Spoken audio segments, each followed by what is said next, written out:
Então, boa tarde. Eu dou por iniciado essa pequena reunião de lançamento com o debate do livro 1h e 59 minutos. Que na realidade não são 60, mas são 61 pontos. Porque no fim, na conclusão da obra, eu voltava de Portugal, onde eu assisti uma briga num café português por causa do acordo ortográfico. E eu achei que briga com polícia, inclusive, detenção de pessoas, tá? E eu achei que seria um desperdício não aproveitar o livro e colocar mais essa história no livro, com 1 minuto de duração, que chama ainda o acordo ortográfico, e está na última parte do livro, que foi na hora seguinte, né? Porque esse livro ele foi pensado para se ler numa hora inteira. Isso é invasão da estética da redação publicitária, da criação publicitária na literatura. Eu sempre me preocupei muito, trabalhando com o curso de publicidade, com esse tempo que a publicidade desfruta para dizer as coisas, e diz em 30 segundos. E existe, claro, há muito tempo já se faz essa coisa do pequeno conto, conto segundo, conto minuto, continho. Isso não é de hoje. Eu era jovem em Porto Alegre, frequentava lá clubes literários e se fazia muito esse tipo de exercício de se usar da síntese para se contar as coisas. Este é, talvez, o livro que me tenha dado mais prazer em fazer. Eu aqui contemplei as pessoas que fazem parte do meu imaginário, por exemplo, a sogra, a avó, as crianças problemas, as crianças exaltadas, os defeitos com os quais todos nós convivemos, a pobreza, o excesso de dinheiro. E aconteceu um fenômeno, porque como eu sou, de certa maneira, um tanto irreverente com tudo, eu fiz um conto. Quem leu achou que era ofensivo a figura do santo. Eu fiz um conto aqui sobre São Francisco. Na realidade, há muitos anos eu falo muito dessa coisa de santo de resultado, né? Tem santo que existe só porque é santo. Você não conhece um milagre do santo, você não sabe nada do que o santo fez. E hoje, nessa sociedade que vive, que tem ONGs para toda parte, que controla a vida do parlamentar, a vida do governante e tal, não tem nenhuma que controle, por exemplo, a produtividade do santo. Aí você tem Santa Rita de Cássia. Que diabo Santa Rita de Cássia já fez? Tem tanta moça. Santa Teresinha do Menino Jesus. E assim por diante. E até mesmo o Santo Expedito, eu tenho certas desconfianças de que ele não é assim um santo tão útil como ele deveria ser. Mas eu tenho uma bronca especial, particular, antiga, com São Francisco de Assis. Aquela coisa da pobreza, sabe? Os passarinhos, toda aquela coisa que envolve o mito do São Francisco. E então, eu escrevi um conto sobre os bolsos de São Francisco. E a coisa era mais ou menos essa. Olha, se você resolver ser igual a São Francisco e resolver dar tudo aos pobres, você faça favor, pelo menos conserve os bolsos, para o caso de você mudar de opinião. E terminei o livro e botei o livro em produção. E o livro ficou pronto, já depois de revisado. Maria Dolores trouxe o livro revisado, e eu vi o livro. E ficou. Um dia eu estou lá, os bolsos de São Francisco tinha um outro conto. é um conto que eu escrevi sob o título de Dona Rica, que é uma outra história, não tem nada a ver com São Francisco. Mas tinha um conto chamado Dona Rica, e eu fui procurar, e o conto de Dona Rica estava lá, que era o mesmo conto. Então eu acho que isso é uma espécie de vingança do São Francisco contra mim. Que ele tirou, em algum momento, ele suprimiu o conto do livro, enfiou um outro lá e ficou quieto, para mostrar que ele faz milagre. Bom, mas esse tipo de milagre é fácil de fazer. É bom ele saber que eu entendo a coisa dele. Mas realmente foi muito, muito bom, muito gostoso fazer esse livro. Enfrentar todas essas questões e não teremos tempo de alongar mais essa conversa, mas eu convidei 2 leitores qualificados para falarem a respeito. Eu vou passar primeiro a palavra ao Valdenir Caldas, depois ao Oswaldo Sesquim, que nos Então, você é mais velho, então primeiro você. Controvérsia.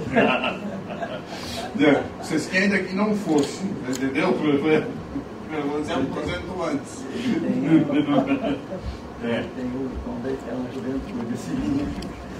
Tinha uma professora aqui na ECA, a professora Jane Marie, que já passou também, já pegou o elevador, que ela se referia ao Valdenir como Peter Pan.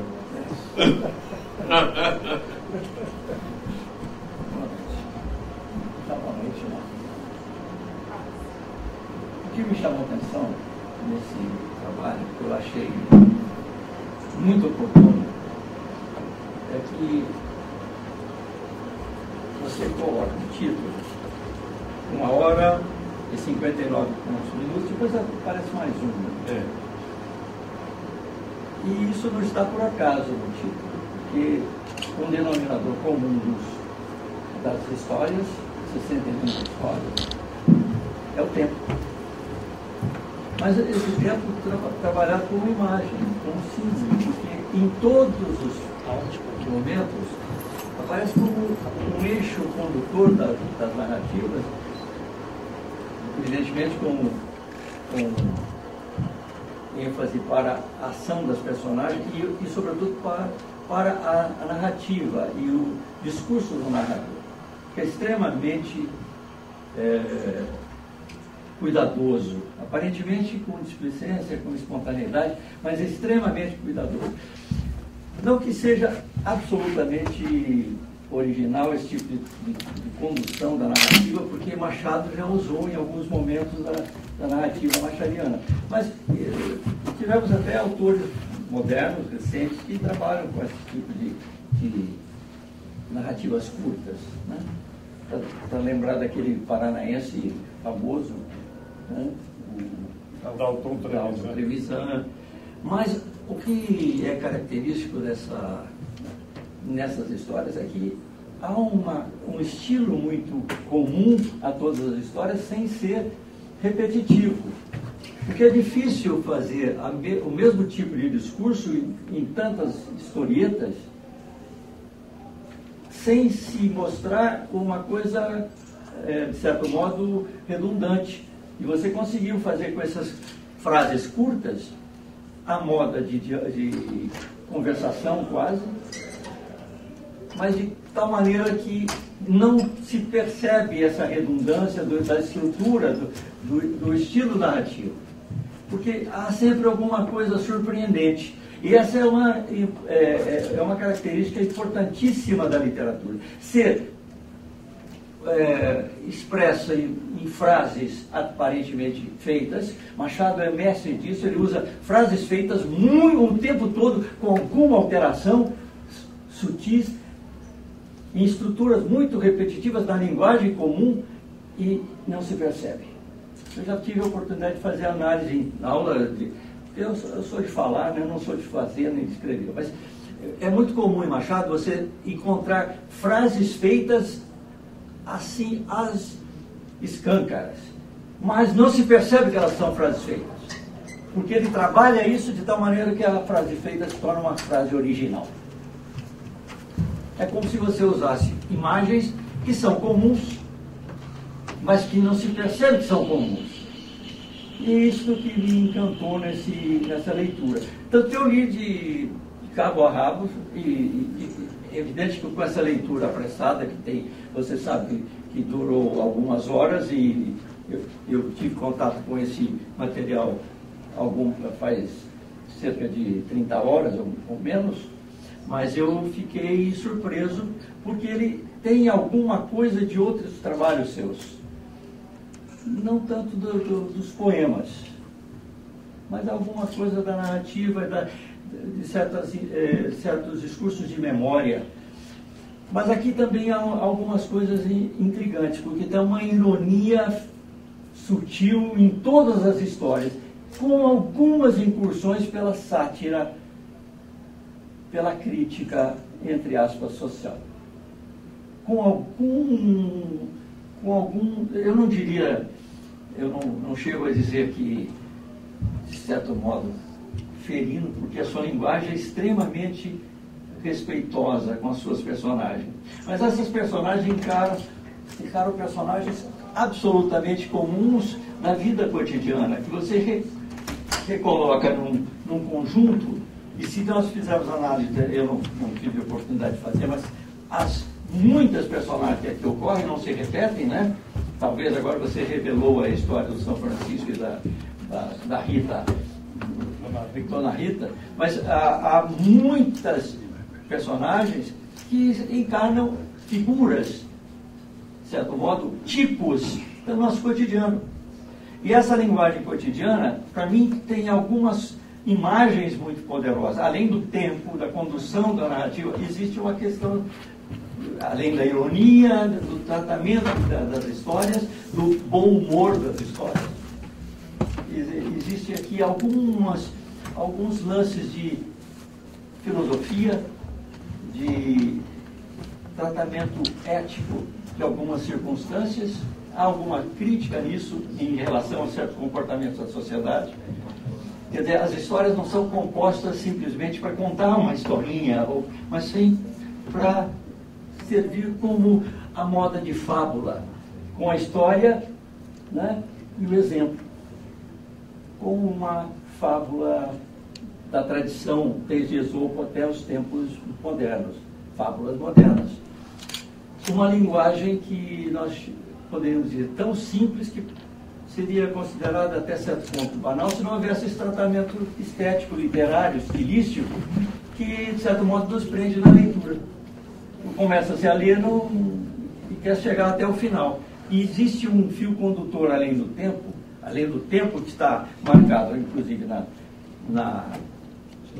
capa, né, no título, mas existe aqui um pouco desse tratamento crítico em relação a certos ambientes da sociedade, que nós poderíamos dizer imagens de uma sociedade que apresenta sua riqueza nos tipos sociais que aqui estão. Até o general que fica parente de um homem comum, o sapateiro, até aquelas senhoras descuidadas, ou menino irrequieto que atira chumbinho nos sacos de farinha. São circunstâncias que vão da infância até a velhice, passando por vários momentos em que parece que a sociedade se revela, a certo modo, eu não sei se eu poderia dizer cinematográfico ou teatral.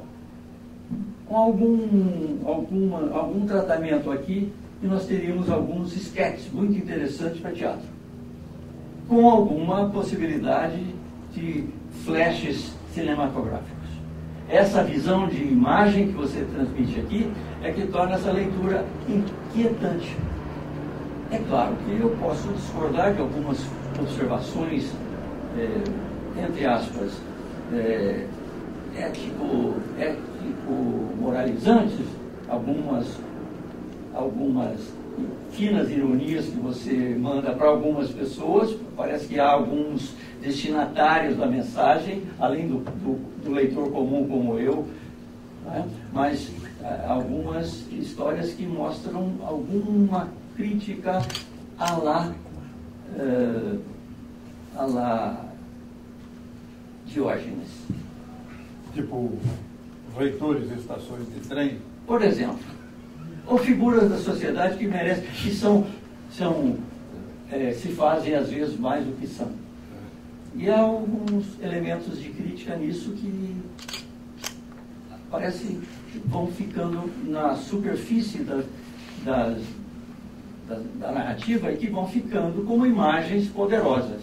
Por isso que a gente não vai conseguir memorizar as 61 histórias, mas algumas. Por que algumas tomam um papel relevante, né? Porque exatamente são aquelas com que nós identificamos essas figuras sociais mais comuns.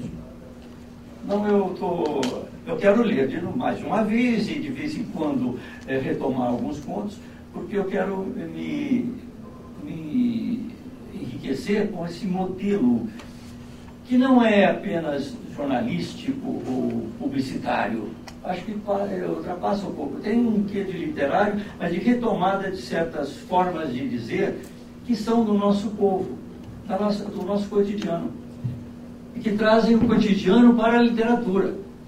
Não tentando levar a literatura para o povo, mas que trazem a linguagem comum, cotidiana, para o texto literário, muito bem trabalhado. Era isso, por enquanto.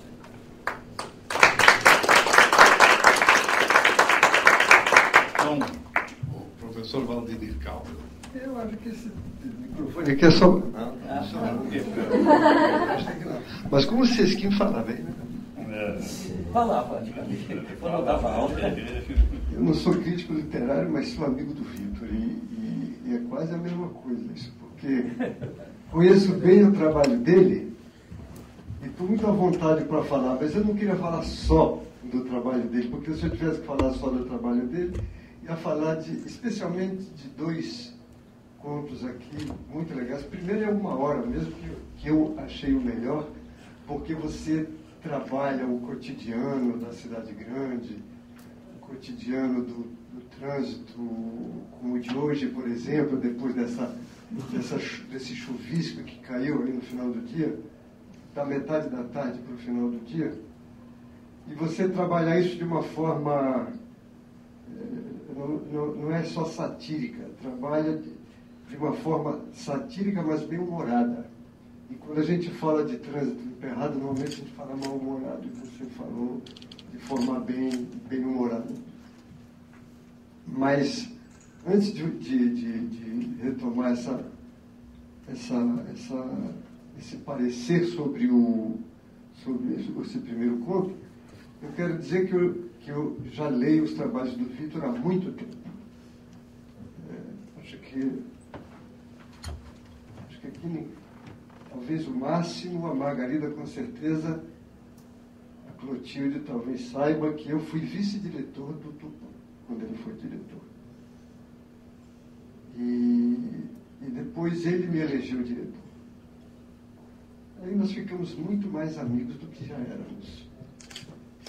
Então eu tenho uma gratidão muito grande por ele e fiquei pensando, eu vou saber quem foi essa figura que afinal me chamou para ser o vice dele, porque ele me convidou para ser o vice, e depois me elegeu diretor. Vou saber quem é essa figura, porque a gente não tinha tempo de conversar sobre isso. Era uma coisa muito de passagem.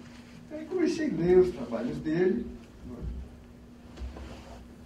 e recentemente ele escreveu um livro sobre o pai, que era fotógrafo, né? E me deu esse livro. Esse é o livro que eu gosto mais. Não é este que está aqui. É o livro que ele escreveu sobre o pai. Que é um documento, sobretudo, humanista. Não humano, humanista. Porque é uma coisa universal. O que ele escreveu sobre o pai e o que ele fala nas entrelinhas sobre o pai, é uma coisa que não diz respeito só à relação do pai e filho, mas diz respeito do homem com a própria natureza humana. Esse livro é o melhor livro do Vitor. Ele tem 68, né? 68 livros? 68. 68. Eu estava comentando com ele agora que o cara que eu mais conheço que tinha escrito é o Alceu de Amoroso Lima, o Tristão de Ataíde, que morreu com 199 anos, e mais eu podia, sei lá quantos anos é. 103. 103 anos. E mesmo assim, continua escrevendo, mesmo morto, de vez em quando, aparece alguma coisa psicografada do Alceu de Amoroso Lima, que é muito divertido. Então, eu acho que o Alceu de Amoroso Lima, a qualquer hora, encosta no Vitor, com o número de trabalhos escritos. De qualquer forma, este livro, por ser o mais recente, tem um conto muito interessante chamado Acordo Ortográfico, que é muito interessante. É uma coisa do nosso cotidiano, e isso, bom, embora fale de uma coisa muito mais frequentada pelas mulheres, mas os homens não deixam de conhecer, e conhecer até bem, por exemplo, os salões de beleza. As mulheres conhecem bem. Eu até que conheço bastante bem, porque a Cristiane, todo final de semana, ou quase todo, ela quer ir ao cabeleireiro, eu faço questão de levá-la e de trazê-la. E o acordo ortográfico fala um pouco dessa situação. Qual é a situação? São duas pessoas que trabalham em um determinado lugar e elas resolvem montar o seu próprio negócio e vão montar um salão de beleza. E aí surge uma discussão bastante interessante, que é qual o nome... Não é, Vitor? Qual o nome do salão de beleza que eles vão colocar? E aí um fala, não, tem que colocar um nome francês, porque francês é um nome que está diretamente ligado à moda. E outro, não, tem que colocar esthétique, mas esthétique é francês. Não, mas a gente coloca de outra forma. Bom, na página, acho que é a página 47 ou 49, eu quero ler um pedaço rapidamente para vocês. 49, tá aqui. Ó. Os dois cabeleireiros e a manicure tinham rompido o contrato com a dona do salão onde trabalhavam e agora montavam a sua própria empresa, uma empresa própria. Né? Encontraram o imóvel adequado em bairro bom e, preparando o contrato social, escolhiam o nome para o negócio. Gosto de estética e design, mas design como a gente pronuncia. D-E-S-A-I-N, design. Não como é escrito em inglês. Design cabeleireiros. Disse um deles, escrevendo sua sugestão. Mas não é assim que escreve, disse o outro, corrigindo no papel. Estéticas. E não estética. Estéticas. S-T-E-Tics. A moça também não tinha grande instrução, mas gostava de ler. Intuitivamente percebeu que ninguém acertara qualquer grafia. Não seria melhor show cabeleireiros? Show cabeleireiros? Indagou. O primeiro, que já trabalhara para a funcionária de um consulado europeu, mudou de ideia.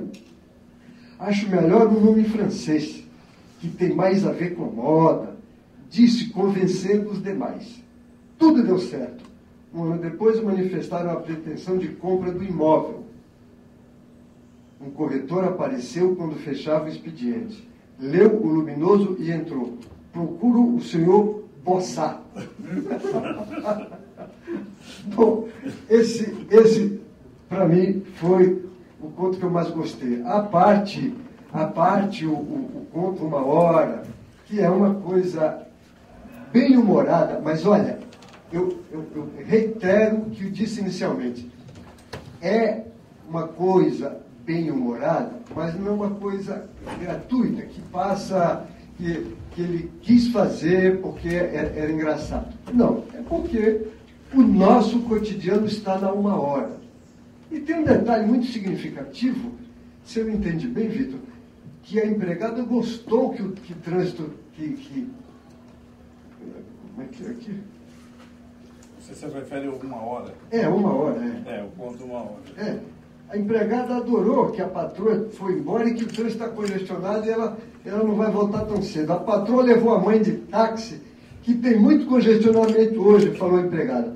Pela primeira vez não reclamou do trânsito. Quer dizer, eu intuo que ela não tinha reclamado do trânsito porque a patroa foi e vai demorar para voltar.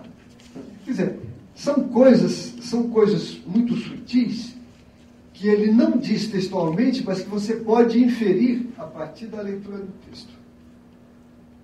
E está aqui o grande mestre Sesquim, que sabe-se perfeitamente que o velho Adorno já disse em conferência de lírica, no texto Lírica e Sociedade, o velho Adorno diz o seguinte: a verdadeira obra de arte é aquela que adquire participação no universal. E o Fischer, que disse: a função da arte não é de passar por portas abertas, mas de abrir portas fechadas. E o Vitor abre uma porta fechada, nos inferindo determinados valores e determinadas situações que estão subjacentes ao texto. Não estão afloradas no texto. Mas que você, ao fazer uma leitura de uma hora, você pode reescrever o conto do Vitor quantas vezes quiser. Esta é a verdadeira obra de arte. Olha, a gente só ouve falar de elogios quando o cara morre. E ele era tão... Nunca ouvi ninguém falar. Aliás, uma coisa para você escrever um conto. Eu nunca ouvi ninguém falar mal de um defunto ali no velório. Nunca ouvi. Todo mundo era... Ele era tão bom. Como é que pode? Isso não podia ter acontecido. Olha, era o melhor amigo que eu tinha. Não conheci pessoa melhor. E só frases óculos escuros. Não é? Bom, aqui não tem defunto. E eu vou dizer, eu gostei muito do trabalho do Vitor. Agora, independentemente de ser meu amigo, eu tenho criticidade suficiente para saber que o livro é bom. E eu estou dizendo que é bom não porque ele é meu amigo, porque é bom. Do ponto de vista literário, ele tem valor. Infere algumas coisas que não são notórias. É isso que eu queria dizer.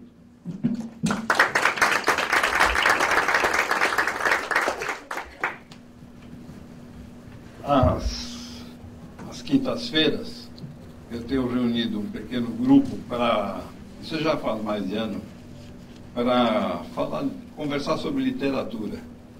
O que a gente anda lendo, o que andam publicando e a gente não leu, o que a gente não vai ler de jeito nenhum, entendeu? Um notório publica e a gente reúne e fala, toma água. Isso é interessante, né? Porque a gente está numa fase da vida que não tolera mais álcool, o refrigerante é enjoativo, a cerveja é muito ácida, a estufa.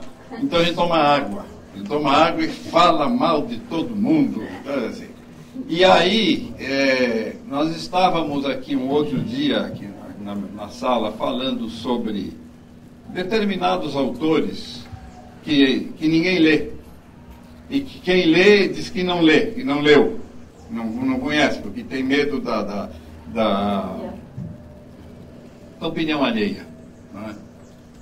E há uma quantidade enorme de bons autores, e até muita gente que está próximo de nós e que escreve, e às vezes a gente nem sabe, não publicou nada. Um dia fui ao Xerox pegar uns papéis e tinha lá 3 folhas que foram junto com as minhas, e era uma espécie de redação. Era um texto de um funcionário do departamento. Depois, quando eu identifiquei, saí procurando quem era, de quem é isso aqui? Não, professor, pelo amor de Deus, não vai dizer que... Mas o que foi? Isso é bonito que você escreveu? Ele falou, não, sabe, não é bom saberem que eu escrevo, porque... Ah, bom, eu vou deixar o dia que você perder essa vergonha, fala para todo mundo, publica, que vale, merece ser publicado. A gente se surpreende. A literatura é uma das alternativas de prazer que tem no mundo. A literatura é, de fato, uma grande porta para o infinito da alma. E eu, há muitos anos, eu me dedico a isto, a ler o que é dos outros. Eu passei 11 anos no Departamento de Jornalismo e Editoração, onde eu era tempo parcial e dava aula à noite no curso de editoração. Eu chegava aqui às quartas-feiras, que era o dia da minha aula, eu chegava meio-dia, não fazia mais nada à tarde, eu almoçava, ia para a biblioteca e lia tese. Eu li tese de todos os contemporâneos, li todos os memoriais de livro docente e de titular. Até hoje eu não vi nenhum memorial de professor titular mais bonito do que o da professora Cremilda, quando ela fez concurso de professor titular. Uma coisa assim assombrosa, que é um texto literário rico, bonito. Então a gente tem essa oportunidade na nossa civilização e eu acho que não é muito explorado. Entre esses milhares de exercícios que eu já fiz e algumas das centenas de que foram, andaram um pouco mais, de algumas dezenas que eu publiquei, este livro também, como ele se referiu ao livro Significado da Paisagem, que é um livro de 560, 80 páginas, me deu também muito prazer fazer. Eu concordo, eu gostei. O maior prazer foi fazer aquele livro. E eu digo assim, vou fazer agora um livro de contos de leitura curtíssima. A publicidade diz tudo em 30 segundos. E diz, por que um escritor não pode se utilizar de um pequeno tempo, formatar um tempo e dizer tudo dentro daquele tempo? E eu fiquei fazendo exercícios de toques e palavras e com espaço e sem espaço para ver onde é que dava o denominador comum para saber qual era o tamanho exato. Porque nem sempre um texto que tem o mesmo tamanho do outro, ele é lido no mesmo tempo. E eu então consegui fazer isso aí. Isso é um pouco artificial, porque artisticamente isso compromete um pouco o estilo. Mas ficou interessante. Coisas que eu presenciei, que eu vivenciei, em algum momento, eu pus para cá com a maior sem cerimônia, como é o caso da funerária Boa Morte, né? E que traduz uma coisa do nosso momento, do nosso momento sociopolítico, que é das organizações civis, das ONGs, tem ONG para todo lado e coisa. Então, eu fiz um conto envolvendo uma funerária, entendeu? E uma intervenção de uma organização dessas. O proprietário da casa funerária estava lívido.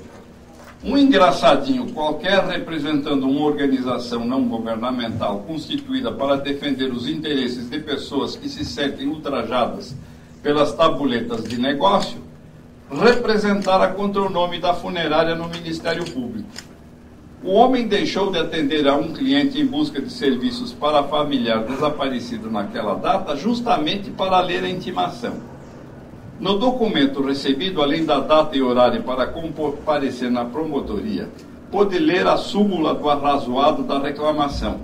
Sob aspas e bem grifado, deparou-se com o texto que argumentava contra o nome do negócio, Funerária Boa Morte, porque nenhuma morte é boa, não podendo essa designação iludir o futuro e pretenso consumidor de que, contratado os serviços dessa empresa, quando usuário dela se sentirá bem, pois ninguém se sente bem na morte.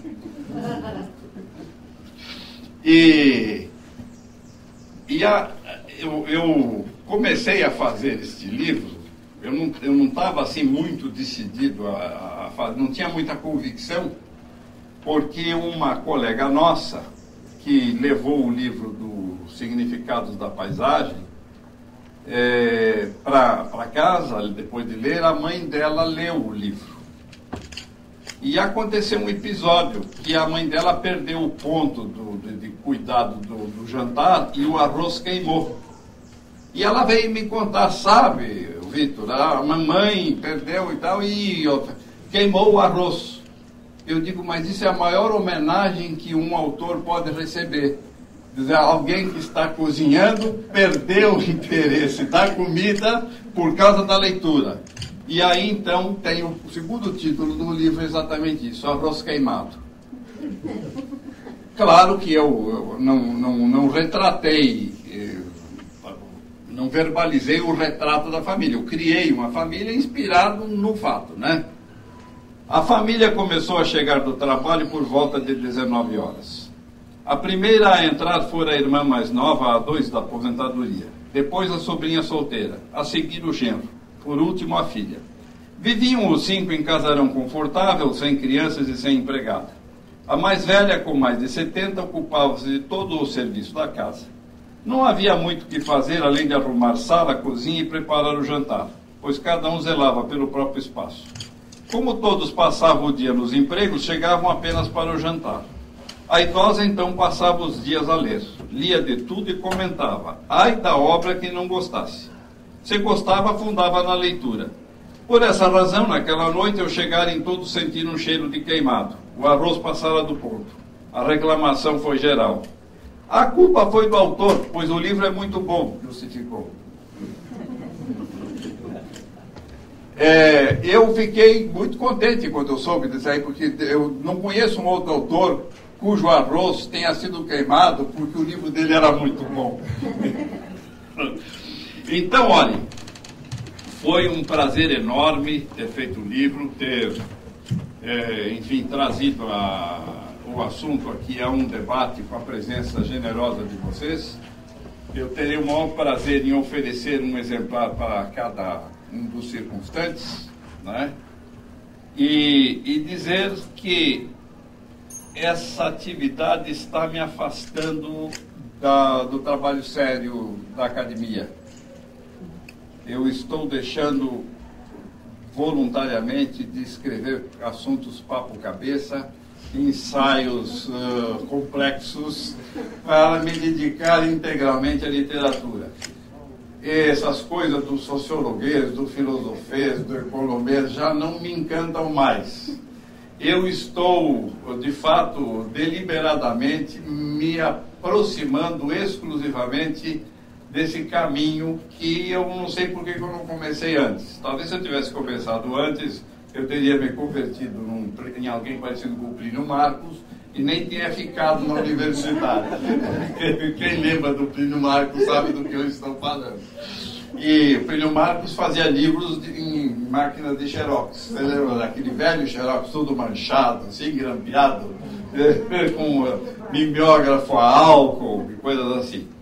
Mas foi, de fato, muito, muito interessante essa experiência, porque no mês de maio haverá um outro lançamento que chama um conto longo chamado O Padre e o Açougueiro, inspirado na relação de duas pessoas com interesses absolutamente diferentes, e em que um açougueiro espírita tenta converter um padre de interior nos anos 40, né, que é uma coisa bem improvável isso. E ainda há mais alguma coisa que está por ser completado e que em breve também eu espero trazer para o lançamento e a nossa discussão. Olha, obrigado a todos.